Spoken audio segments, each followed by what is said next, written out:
And our goal is to be in the repeat and referral business, because that's what we are. And what drives repeat and referral business? Maintenance and tires. And what does that do to all the metrics from a 20 group with old people and walkers? Drives them all down. My goal is to sell the capacity first. That is all we care about, is selling capacity. Welcome to the Strategy with Jason podcast. Tune in for everything you need to know to stay in the know regarding the automotive industry. Here's your host, Jason Harris. Hey, what's going on, Podcast Nation? This is Jason Harris, and thank you for joining me on another episode of the Golden Wrench Podcast, where I get to talk to anybody and everybody I want to when it has to do with the fixed ops business. And you know, the behind-the-scenes business is what holds a big spot in my heart, and I am so excited to get the opportunity and jam about anything and everything to do with fixed ops. Of course, I wouldn't be able to do this without our amazing sponsor, and actually, here's a quick message from that sponsor. For years, I've been saying that you have to process your way to profitability, and no one knows that better than the folks at Repair 360. You all know how important it is to have a fast, streamlined used car reconditioning process. Remember, time kills profit. Getting a used car frontline ready in less time while providing transparent communication between departments is what Repair 360 is all about. With Repair 360's automated used car recon manager, you will drive recon times down while giving sales the visibility they need to stop complaining. Oh, no, I'm just kidding. I'm just kidding about that part. Anyways, you have to check out their website at repair360.com and see how they can revolutionize your reconditioning process. All right. Hey guys, I am so excited about my guest today. We got a chance to talk a little bit before we started recording. I know this is going to be a really fun conversation. All right. It's the one, the only, the oh so famous Tully Williams. Tully, what's going on? How you doing, man? Thank you so much for this great opportunity. It's great that we link up. And boy, I love talking about fixed ops. Right? It never gets boring. Like, you know, it's just, there's always something new. There's always a challenge. You know, I always kind of break it into three categories. It's people, it's processes, and it's technology. And those three things are always evolving. So it just creates this amazing place that's just always challenging and fun. So Tully, I'm excited, man, to get into the conversation with you. I know we got some great topics, but hey, before we get into those topics, Tully, I love kicking off these podcasts with a little origin story, because I'm fascinated. So Tully, tell us and everybody who's listening, all right, how did you get started in this crazy little world we call the automotive industry? Well, that's a great question. It started in high school. I needed a job, and I started. I went to high school. My final 2 years in Lake Tahoe, California, and I went to work at Kingsbury Automotive as a technician or a helper or whatever you call it. It was a little independent garage there, and I worked there for 2 years through my high school. And then after I graduated, I got into a program. I don't know if they have it around anymore, but General Motors called it the ASAP program, where a General Motors dealership, and you got an AA degree through a community college, and get yourself into the dealership. And I worked for a Pontiac GMC DeLorean dealership in Fremont, California. They're not there any longer. Yes. DeLorean, yes, thank God that was going away when I got in, because it was not a fun automobile. But you know what? In the 80s, you learned a lot about cars because, they were built very, very high quality back then. So then after, I worked in the car dealership probably for 5-6 years. And then I opened up my own independent garage called the Auto Clinic with a partner of mine. Mm-hmm. And we ran that for, at least 15 years probably. And we had a AAA contract station. We had 20 tow trucks, and we had 6 technicians. We enjoyed that a lot. And then I sold that and then got back into the dealership business. And then I landed a great job with my good friend. And the person that gave me a really big start was John Anderson of Courtesy Chevrolet. Now, we had a humongous Chevy store in San Jose. It was awesome. We were like the number 4th or 5th Corvette dealer in the United States, 47 bays. It was a beautiful shop. I ran that for many, many years, and he sold it.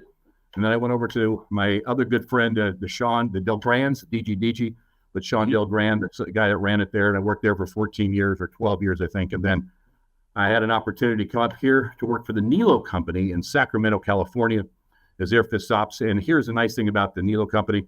Been in business for 102 years, started in the fixed ops department. Can you believe it? Of course. I mean, it makes sense. It's the backbone of the business, and it's funny. I was actually talking I know we're going to get into a handful of things today, but I'm finding newer management having more fixed ops background than I've seen in the past couple decades, and that makes me really, really happy. I get excited about that kind of stuff.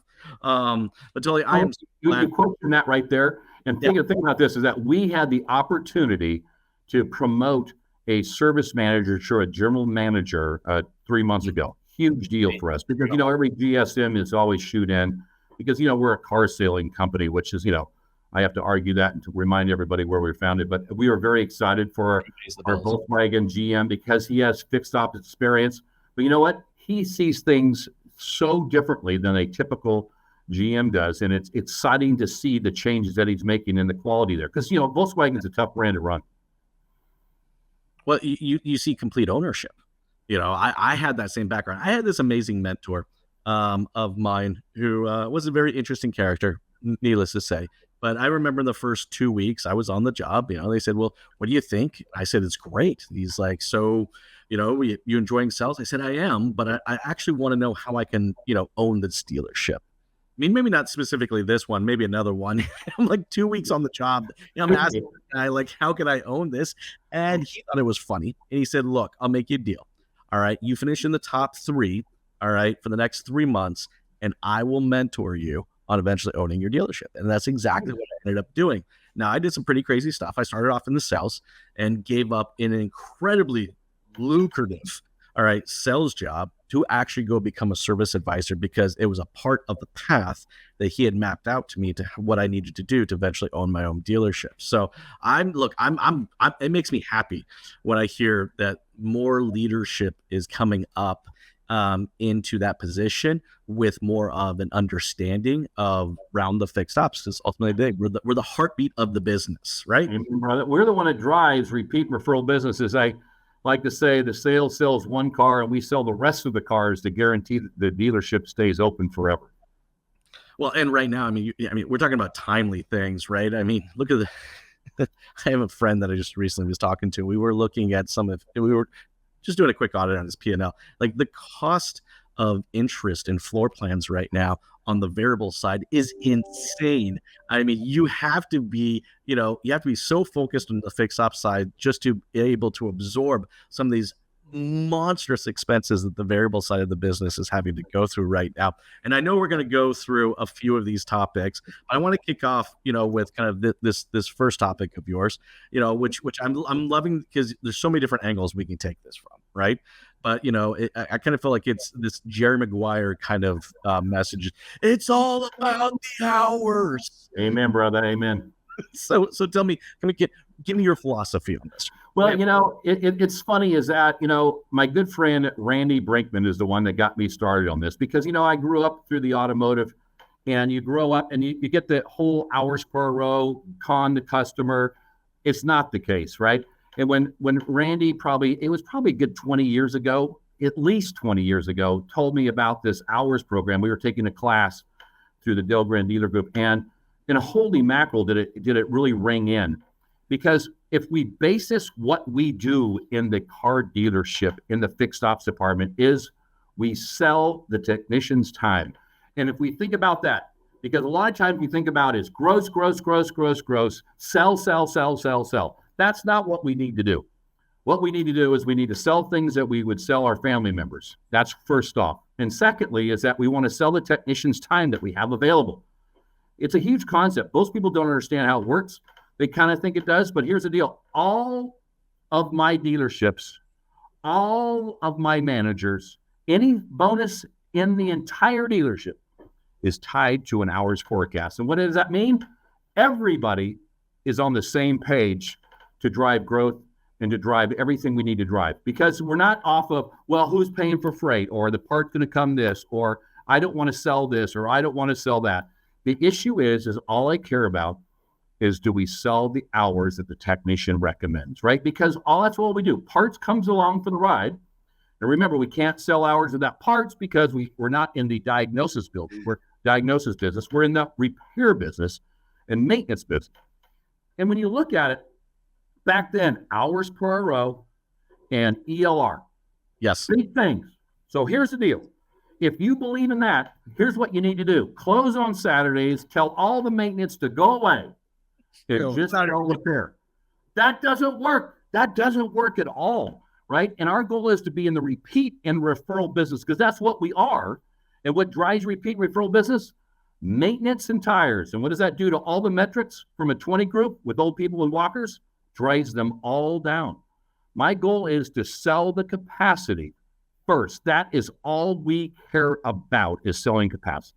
Well, and look, I mean, I love this. And to your point, it is a mindset change, right? And I love mindset change like this. I'll share a little story with you. I had one on the variable side that was kind of similar to this, but you know what it does is it makes you focus on what you can achieve, not what you did achieve, right? You know, I find too often, you know, at the end of the month, we're going through the P&Ls, we're going through, you know, the ROs, we're going through the gross, we're going through, you know, effective labor rate, which I find that's not as much of a conversation it used to be. And I think it should be. Anyways, I digress.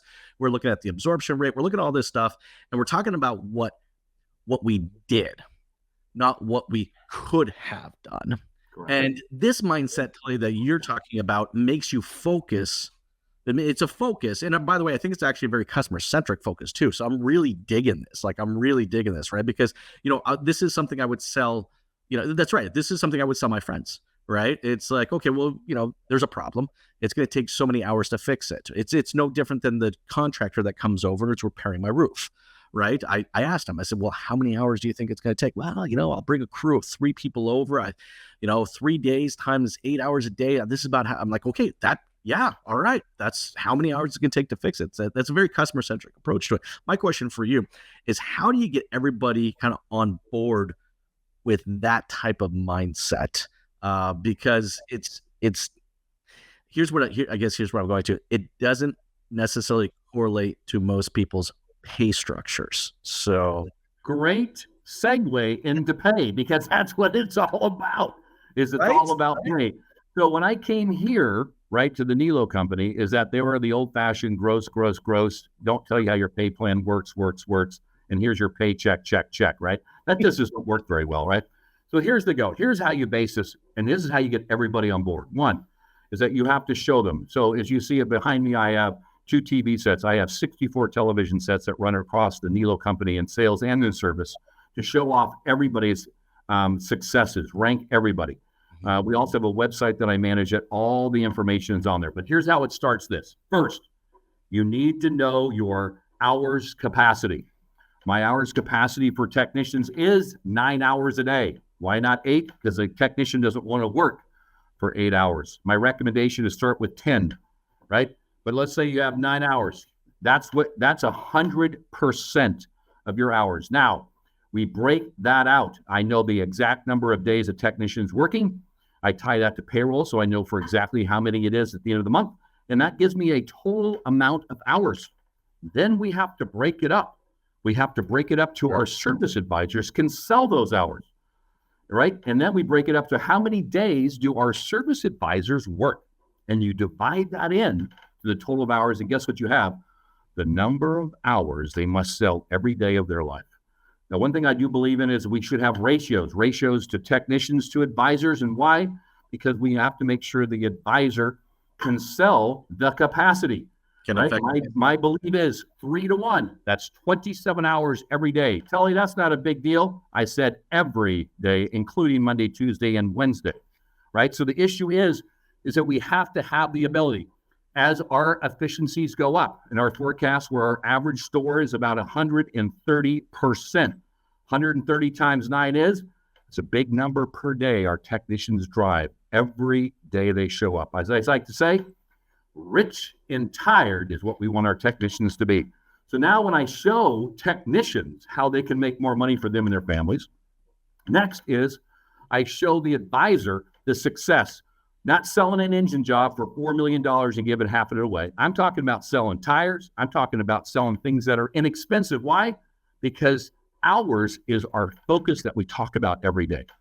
Now, here's the best part of this whole thing is that the service advisors are paid on the hours forecast. So if your hours forecast is 130, you'll get a blank percent of gross. So guess what we also do? Our parts and service managers, yes, parts and service managers are on the exact same pay plan as a service advisor, except it's the whole store. Our back counter people are paid a bonus based off of our hours forecast.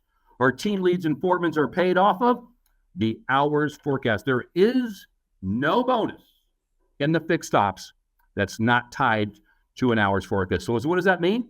Parts and service get along great. Of course. Our back counter people are getting along great. We want to focus on the one thing that drives it. So now there is no argument about gross, because I don't even talk about money. I hate money. Yes. I talk about the hours. That's what it's all about. You know what? I really like that. And, and it makes a lot of sense.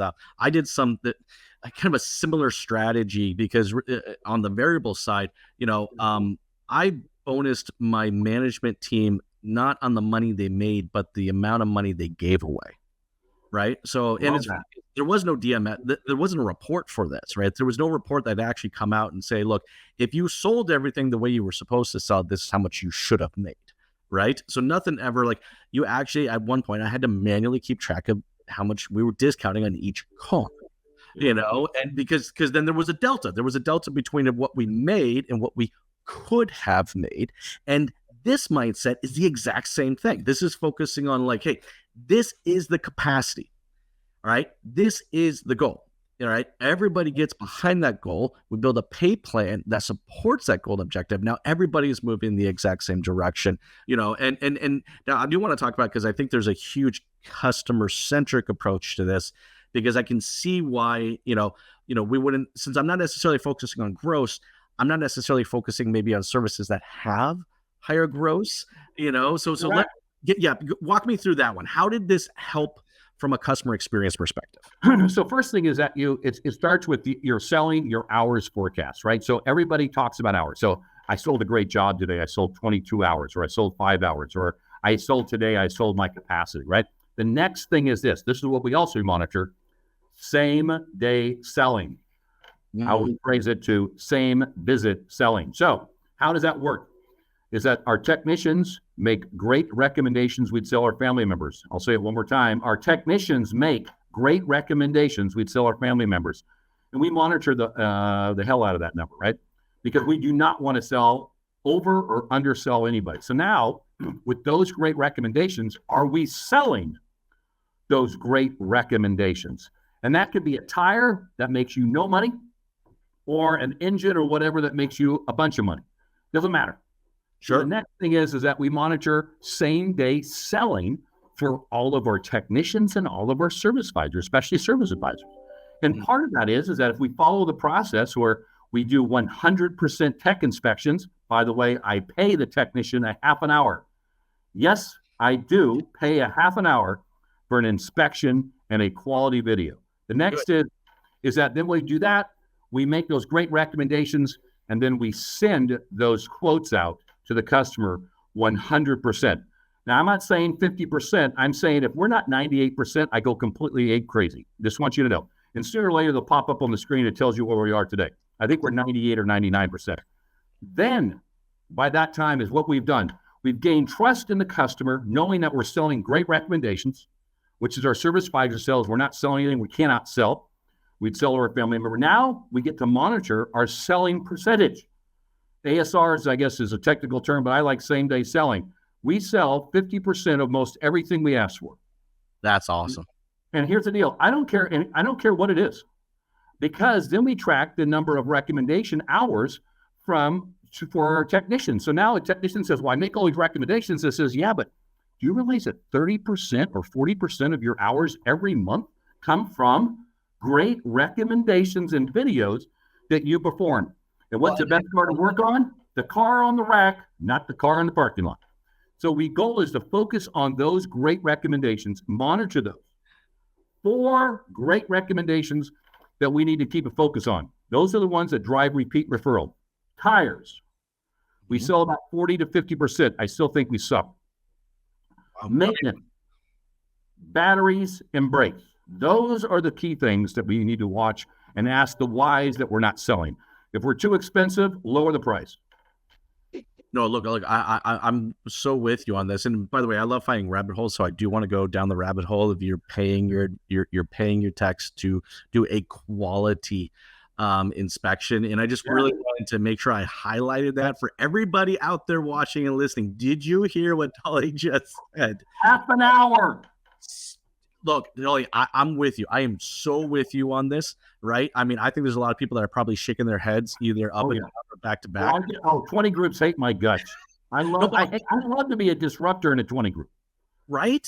You know, but here's the thing is now you have control, and you're able to really not only put a monetized amount, but also put a very monetized expectation to what you expect a quality inspection is going to be. In fact, I was just at a dealership recently where I had a horrible experience with a very bad recommendation. I went in for an oil change and I got a recommendation that my ECM of $2,500 needed to be replaced. Wow. And this was because it threw a code. That was it. Not good. No other deep diving. No. Of course, you know, I happen to know a little thing about cars, so this maybe slightly worked into it. So, you know, I asked them, you know, some questions that were obviously like, hey, did you check the battery? Is the alternator pumping out the right voltage? Like, you know, just a couple of things, right? Come to find out they did nothing but just report on the fact that there was a code and they wanted to charge me $2,500 without any additional more diving into this. So you can see how I'm never going back to this particular dealership again. And it was because it was a real half-assed recommendation. All right. That, you know, if they came out with a quality recommendation of saying, hey, look, we found this, we dove a little deeper into this, we saw this, and this, you know, I even took a little extra time and actually popped the panel off and saw there were a couple burnt spots on the ECU. You know, like just anything, right? But it was such a half-ass recommendation. They completely lost my business forever. And here you are, you go and say, no, that is the fundamental, you know, let's call it, you know, one of the points of a customer's experience, so much so that you're going to say, look, I'm going to force. So can you walk me through this? Because I think everybody out there watching, listening really needs to. So what is your expectation for that inspection? What are you expecting to come back? What you used a word. What was the word you used for your inspection? It had to be a high quality recommendation. There we go. High quality recommendation. We would sell our family members. Every recommendation needs to be what we'd sell our family. So here we go. I look at mileage bands because it's hard to know. Because it's all opinions. But what we do is that I look at all my technicians and we look at their recommendations, the number of ones they did. And then we look at the number of recommendations per inspection. And I look at the average mileage band. Because here's the deal, over and under recommending is a bad thing. So our goal is that if we see a technician, an example, that's one recommendation on an average car of 70,000 miles, we're going to have to talk with that person. We're going to say, you know, I think we have an issue here. Let's get your foreman over there, work with you, and we'll do an inspection together to teach you. Or we get a guy that thinks that everything is bad, and next thing you know, we have 14 recommendations for a car that has 20,000 miles on it. That doesn't fly as either. Because here's the deal. Our service writers are our fail-safe. They're the ones that see every inspection. They're the ones that see every video to make sure that we're telling the truth to the customer. Because if we're in the repeat referral business, we need to sell recommendations. We'd sell our family members, right? So I believe the quality of our inspections are one of the highest qualities. It starts with one, we pay the inspection. We pay the inspection fee and the video fee. Two, I demand, if all possible, that we have red pictures of all of our red and yellow events. So if I have something that's bad, videos are very hard to look at. The picture of the video the technician takes is, my name is Tully Williams. Thank you for bringing your car in today. I'll be doing your inspection. Here's the underneath of your car. Your brakes are at, your tires are at. We noticed we found some things that were yellow and some things that are red that need immediate attention. I have included some pictures in that video. Thank you again very much for coming into the Nilo company today. That is how we want that video to go. And then we tag a picture of all of our red events or yellow events to the quote. So the customer then can do what? Verify what I'm telling you is the truth. And guess what? Trust is a big deal. So now if I take the trust out, it comes to money and it comes to time. I am blessed that we work with a luxury group, so money is usually not the problem. So now it's all about the time, and that's something that we can manage the best. Yes, right. And again, that just goes down to kind of what we were talking about earlier. It's the people, the process, and the technology. And it's like, as long as you got a clean process for that, that makes sense. Now, I think this is a perfect segue, because you already kind of mentioned it, of going into that we're in a repeat and referral business. And by the way, I love the fact that you picked those two words, the repeat and referral business, because those are not typically the two words that most of fixed ops businesses out there choose. The two words they typically will choose is retention and conquest. All right. So you've chosen repeat and referral. And I'm actually, look, I get into language sometimes. Tully, you're going to learn about that with me. I kind of get stuck on certain words and why people choose certain words. Yeah. So I am fundamentally fascinated why majority of the industry chooses to use the words retention and conquest, but totally decides to use the words repeat and referral. Walk me kind of through your thinking on this. Well, I feel that if you make it complicated, like people make pay plans, guess what happens? They're not effective. Mm-hmm. Everybody knows what repeat business is. Everybody knows what referral business is. So when you make it simple so everybody understands, from a porter to a detailer to an office person to a service writer to a tech to a manager, everybody knows what repeat referral is. Nobody knows what the word retention means unless you're a manager, for the most part. And then conquest. What do you mean conquest? What the hell is that? Is that a game, right? The goal is keep it simple so people understand. When we talk about CSI stands for what? Customer supplies income, because that is the true repeat referral business right there. So our goal is that CSI to us is mandatory. We know that there's issues here and there. We have customers that are weird. I get it. But overall, we monitor everybody every month. We love to do performance reviews every month. I look at the last 4 months. I fill them out. I send them out to my managers. And here's the why. Those should be the best conversations you should always have with your employees, telling them how great and thank you for doing a great job. And every once in a while, we have an issue where someone dropped off and we can talk about it. And usually it's a personal problem, for the most part. But the whole goal is that if we do that every month with all of our technicians and service writers, we do that with our F&Is, sales managers, and salespeople as well. But our goal is to talk to them every month to tell them thank you and show them the success, right? If you coach and mentor your employees constantly, they're not constantly thinking they're going to get a pay raise or a pay cut. Our goal is to show them how great they are. That's the reason the screen's in the back. Love to rank people, show off, like it's right there above us now. We're talking about our superstar club, millionaire writer, 3,000-hour technicians. Those are huge deals. Those are, to me, the most successful things ever, and that's what we want to do. Well, and you absolutely, I love hearing those stories, and I love talking to those individuals as well. One of the things I wanted to kind of go down kind of this repeat and referral side of it is that it really does, for you to consistently execute repeat business and to actually bring, and I love referral business because we don't talk a whole lot about referral business on the fixed op side. It's more of it's usually a variable conversation when I hear the word referral, right? But it actually makes more sense. All right. I mean, look, I want to, bringing my vehicle in for service is not necessarily the most funnest thing I can ever do. No. I know it's going to cost me money. It's the same thing like going to the doctor. When I find a great relationship, I do want to refer someone. So here's where I want to go, because repeat and referral, I believe, to consistently execute requires a clean process. So I would like to just, take the last few minutes kind of our podcast here, and let's talk a little bit about some of the processes you've put in place to support both repeat and referral business. Great question. So I believe that, when you look at a great successful dealership, is employees being happy is key, number one.